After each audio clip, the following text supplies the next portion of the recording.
बिस्मिल्लाहिर्रहमानिर्रहीम, अस्सलाम वालेकुम। पाकिस्तान और दुनिया भर में देखने और सुनने वालों को अब्दुल कादिर का सलाम। वैसे आज पाकिस्तान में थोड़े कम लोग देख रहे होंगे बिकॉज आज का ये व्लॉग मेरा अब तक का सबसे ज़्यादा लेट रिकॉर्ड किया जाने वाला व्लॉग है। रात के तकरीबन कोई 1:30 बजे का वक्त है जब मैं आपसे बात कर रहा हूँ।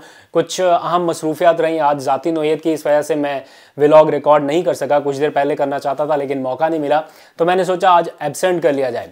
लेकिन मुझे अंदाज़ा है कि इनलैंड पाकिस्तानी तो शायद इस वक्त सो रहे हों, लेकिन ओवरसीज़ पाकिस्तानी जो हमें बहुत ज़्यादा सुनते हैं वो यकीनन इंतज़ार में होंगे और इस वक्त उनका प्राइम टाइम होगा, तो इसलिए उनसे इंटरेक्शन तो बनता है। इसलिए मुझे जैसे ही मौका मिला तो मैंने सोचा थोड़ी देर के लिए ये व्लॉग रिकॉर्ड कर लिया जाए। ऑब्वियसली जो ताज़ा तरीन डेवलपमेंट्स हैं सियासी मंजरनामे के हवाले से, उसके ऊपर तो डिस्कशन नहीं करूँगा, ये ताज़ा तरीन खबरें या ब्रेकिंग न्यूज़, बिकॉज वो उस हवाले से बहुत कुछ आप पूरा दिन सुन चुके हैं, सारी डेवलपमेंट्स हो चुकी हैं।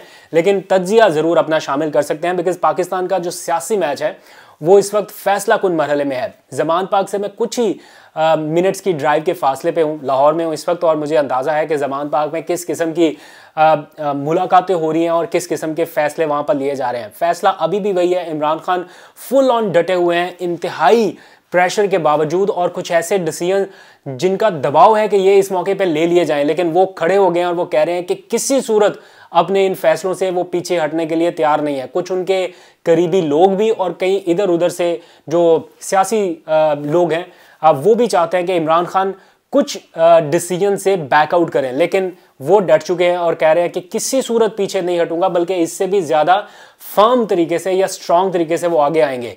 तो आने वाला दिन या आने वाला जो मंजरनामा है वो आपको और ज़्यादा सियासी तौर पर हॉट होता हुआ नजर आएगा बिकॉज मुल्क के मुस्तकबिल का एक बहुत अहम केस इस वक्त सुप्रीम कोर्ट में ज़ेर समाअत है या शुरू हो चुका है।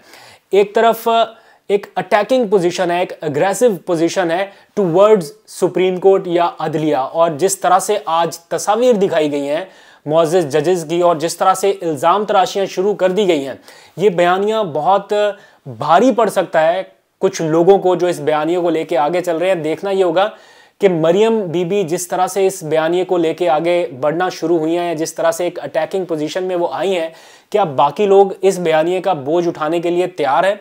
बाकी उनकी सीनियर लीडरशिप उनको बैक कर रही है या वो खुलकर सामने आने के लिए तैयार है या नहीं? लेकिन दूसरी तरफ इमरान खान ज़रूर खुलकर सामने आ गए हैं और वो कह रहे हैं, अदलिया को पैगाम दे रहे हैं कि हम आपके साथ हैं, पूरी कौम आपके साथ खड़ी होगी। ये तारीखी वक्त है अदलिया के साथ खड़े होने का, और अदलिया को भी पैगाम दे रहे हैं कि ये आपके लिए भी एक तारीखी मौका है अपने आप को मनवाने का। डट जाएं, पूरी कौम आपके साथ खड़ी होगी। और इमरान खान कई मौक़ों पे बार बार ये कह रहे हैं कि बाकी सबसे महाजराई हो सकती है, बाकी सबसे टक्कर हो सकती है, लेकिन नहीं हो सकती तो अदलिया के साथ नहीं हो सकती। नहीं लड़ूंगा तो अदलिया के साथ नहीं लड़ूंगा बिकॉज अल्टीमेट आखिरी ऑप्शन रिलीफ का वही है। और इस वक्त जिस किस्म के मुकदमात का, जिस किस्म की सियासी इंतकामी कार्रवाई का उन्हें सामना है, मेरा ख्याल है आखिरी उनकी ऑप्शन और आखिरी होप अदलिया ही है। इसलिए वो अपने बाकी लोगों को भी ये मैसेज दे रहे हैं, बाकी नेशन को और कौम को और अपने वोटर सपोर्टर्स को ये मैसेज दे रहे हैं कि अब हमें अदलिया के साथ खड़ा होना पड़ेगा।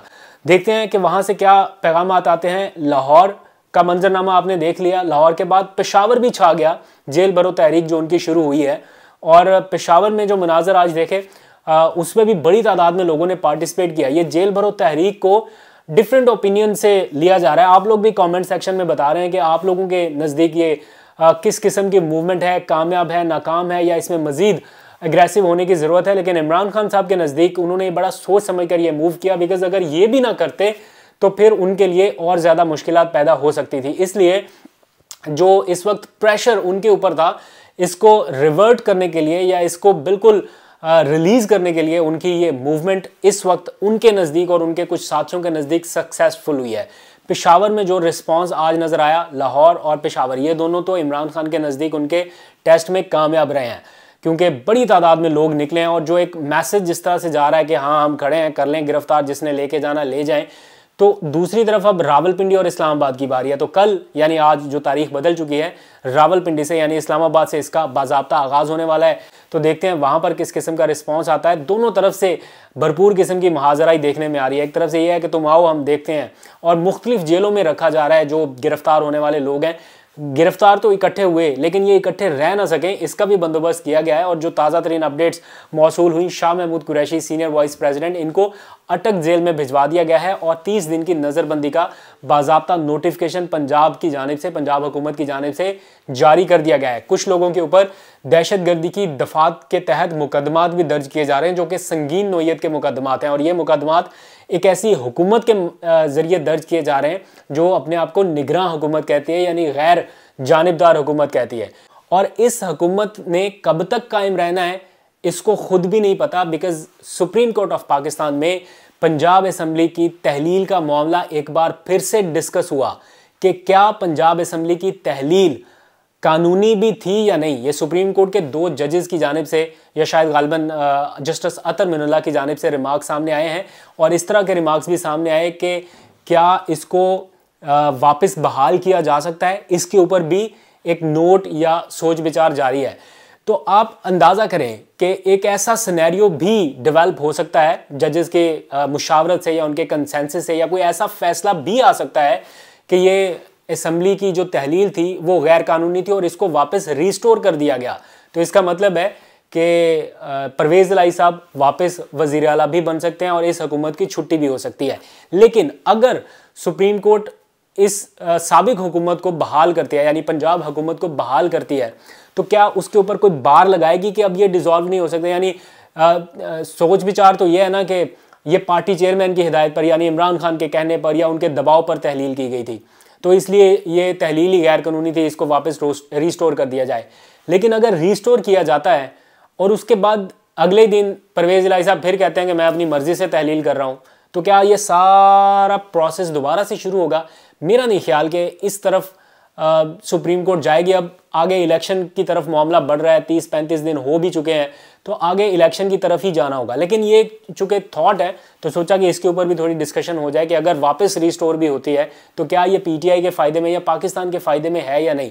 मेरा ख्याल है अब पानी बहुत हद तक बह चुका। अब पीटीआई ने 35 दिन गुजार लिए हैं, पंजाब ने एक निगरान हुकूमत देख ली है इतने लंबे अरसे तक।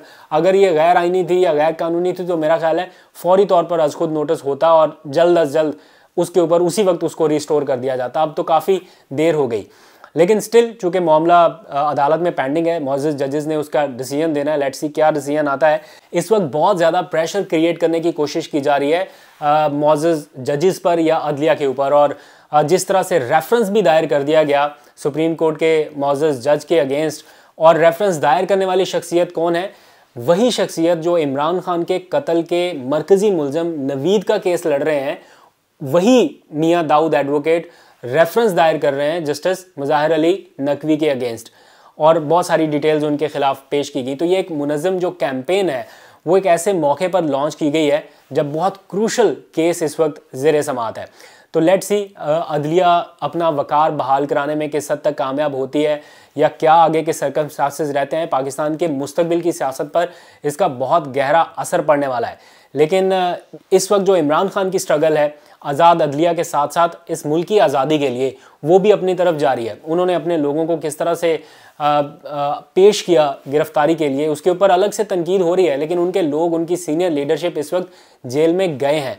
आप अंदाज़ा कीजिए, शाह महमूद कुरैशी इस वक्त अटक जेल में, फिर आज़म सवाती, इन्हें रहीम यार खान मुंतकिल किया जा रहा है, फिर मुराद रास इन्हें डेरा गाजी खान भेजा गया, फिर वलीद इकबाल इन्हें लिया जेल में मुंतकिल किया गया है। वलीद इकबाल की ज़ाती पर्सनैलिटी से हट के, यानी उसके ऊपर मैं कमेंट नहीं करता, लेकिन जिस अजीम शख्सियत के ये रिश्तेदार हैं, मुझे बताने की ज़रूरत नहीं है। मेरा ख्याल है इनको ये दूसरी बार शायद जेल में डाला गया है। पहले भी इस तरह के मनाजर हमने देखे बनी गाला में, जब इन्हें धक्के दे दे के प्रिजन वैन में डाला गया।